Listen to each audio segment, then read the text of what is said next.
What makes Lauderdale House extra special, I think, is that apart from being an arts and education center, it's also a historic building.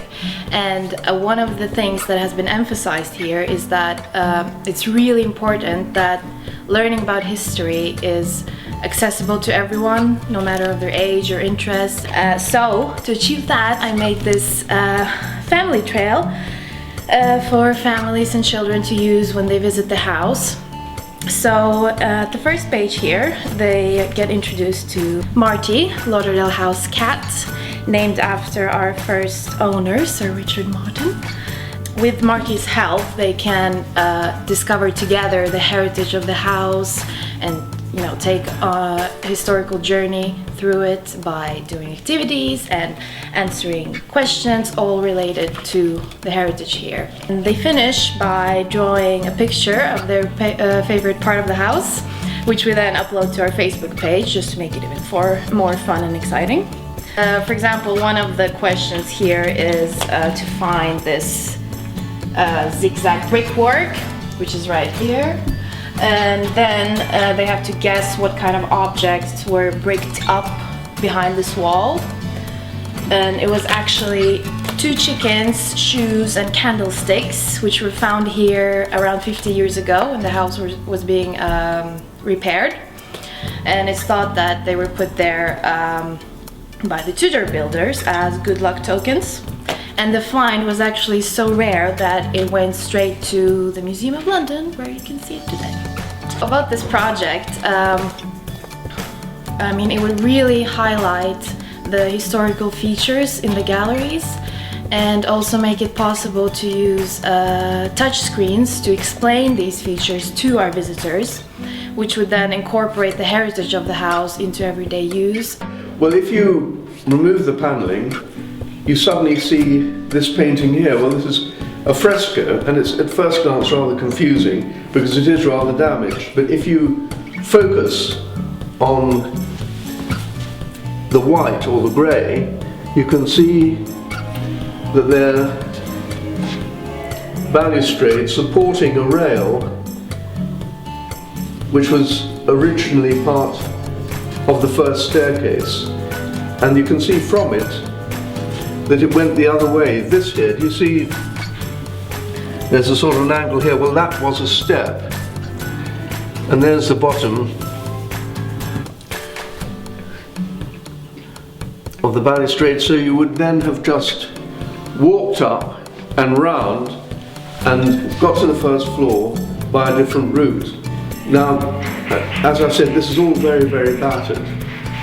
But what you have to imagine is that above this, you would have got a painting. This whole area would have looked incredibly grand, and it needed to look grand because this is where the visitors of the house began feeling, if you like, that the whole house was rather special. He would have come up the staircase, or he or she would have come up the staircase, and at the top of the staircase they would have gone straight into the great chamber, which has now disappeared, but which was originally the grandest room in the house. This is where all the works of art would have been, and this was a room that was made to impress.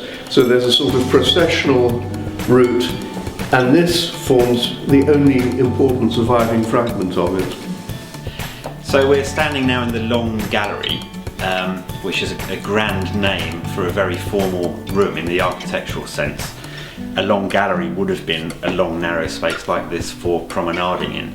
It's actually a misnomer in the context of this building because this space originally would have been 3 separate rooms. We're not going to reinstate the 3 separate rooms. What we are going to do is line the space with acoustic plasterboard linings, and within those linings try and suggest the scale and proportion of the original spaces.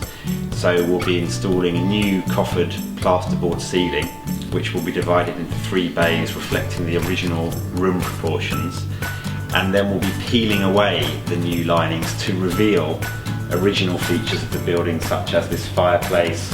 There are some other areas of the exposed original timber frame and the original detailing around the windows.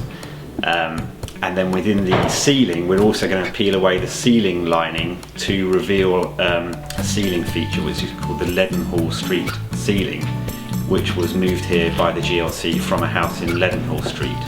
So within a fairly contemporary lining to the space, it will be peeled away to reveal the historic features so that you can understand much more clearly than you can at the moment what's a modern intervention and what was part of the original fabric of the building. Okay, so we're now standing at one end of the upper gallery space, which is the entrance space into the long gallery next door. And this is a good example of where more recent interventions in the building haven't been very sympathetic to the original fabric. So this timber frame here is actually part of the original external wall of the building at first floor level. And you can see that as part of more modern interventions, there's been a fairly crude partition wall and fire door built next to it. So part of what we're proposing to do is to strip away these inelegant recent additions and try and provide a better setting for the retained original features of the building. So we'll be removing this partition and moving it further away and replacing it with a glazed screen and glazed doors, arranged more in the proportions of this original timber work, so that we'll have a much more pleasing setting that can allow people to understand and appreciate some of the original features within the building.